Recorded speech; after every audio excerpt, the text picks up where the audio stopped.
Calaroga Shark Media.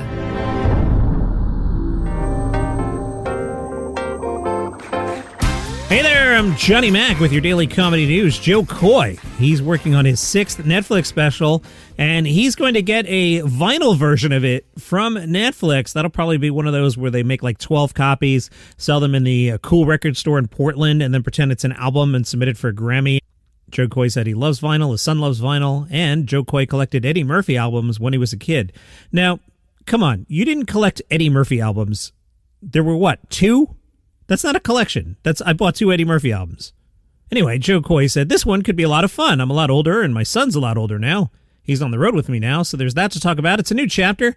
If you watch all my specials, it's literally like watching the story of my son and myself growing up. I'll go way back, and it's like a flash before my eyes, these little flashback moments where it takes me back to raising my son, and I get, well, a little sentimental. I wonder if he's sentimental about that time he hosted the Golden Globes. I don't know if you remember this. He told this horrible, just awful, like Jay Leno mean level of joke about Taylor Swift, who then justifiably gave him the stare. You think Taylor Swift is going to just smile at an innocent joke? No. She's going to try and crush your career. Here, let's listen.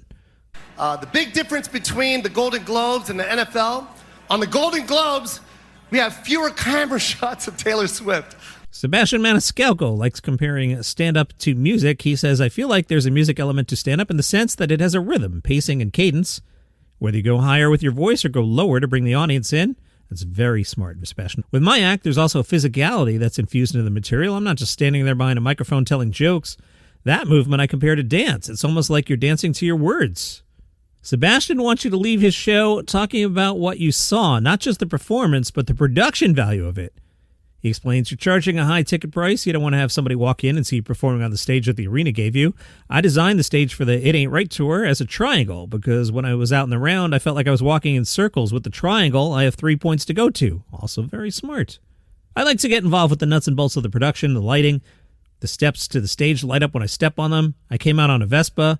I did a pre-show video that correlated to the Vespa. I was in a Vespa on the screen. And the next thing you know, I come on stage on a Vespa.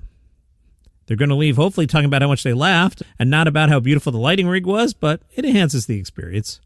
Kathy Griffin has apologized for teasing Anna Nicole Smith. In a YouTube video, Kathy Griffin recounted her relationship with Smith. Back in the day, Griffin rarely joked about Smith and impersonated Smith by slurring her words. Kathy did this in various tours, including some televised Bravo specials. Kathy Smith, one of the greatest beauties of any generation, but noted she was also very troubled as her career went on. She was very addicted to drugs. She overdosed. That's how she passed away. It's no secret. I knew her from putting her in my act. I really loved her. So let me just talk about her because I was quite vicious to her in my act because she was always effed up. Griffin said she has a real, genuine affection for Anna and didn't know 1 minute to the next if she was going to hate me or not based on what I was saying in my act. Let me just say again, apologies for everything I ever said in the 90s and 2000s, but once again, unless you lived through the 90s and 2000s, you don't know what a vicious time it was comedically. Vicious. It was? I guess it was. So I was vicious to Anna, and I also witnessed a lot of tough times with her because when she was messed up, she could be nasty. She could be rough. I know in her heart. She was so abused by the business. Well, while we're talking about people that were just horribly mean and vicious in the 90s and 2000s, we've got to talk about arguably the worst person who ever lived, Jay Leno. The nerve of this guy, he went on the Big Three podcast and started talking about electric vehicles. The nerve of this guy. He said, it's a bit like music. For years, rap wasn't recognized the same way rock and roll wasn't recognized. I know rock and roll guys that hate rap, and I know rap guys that hate rock and roll, but I think if you like music, it's the same thing with automobiles. I get it. I like all types of cars. This guy and these opinions, liking all types of cars. Jay Leno is the worst. He says, people get mad at me. They say, you've got another EV on your show. I'm not watching Jay Leno's Garage anymore. Jay says, well, okay, don't watch, but next week we'll have a gas car. We'll have something you might like. You can't do the same thing every week. The nerve of this guy. Unbelievable, this guy. Jay says to me, I think the EV was the savior of classic cars because classic cars do use more gas and they pollute, but as their percentage gets smaller and smaller, if everyone is driving an EV, it's not so much pressure to get gas cars off the road. I consider it a good thing. This guy is unbelievable. Let's talk about somebody nice, not like crazy Jay Leno. Weird Al talked to the LA Times, and he said, I think that the craftsmanship is one of the reasons that the humor works so well, and I think the best parody is material that emulates the original source as closely as possible. It helps the joke if you're sucked into thinking you're listening to a particular pop song and then think, wait a minute, these aren't the lyrics I'm used to. I've got one of the best bands in the world. And they do every genre flawlessly, and that's what helps make the whole act work.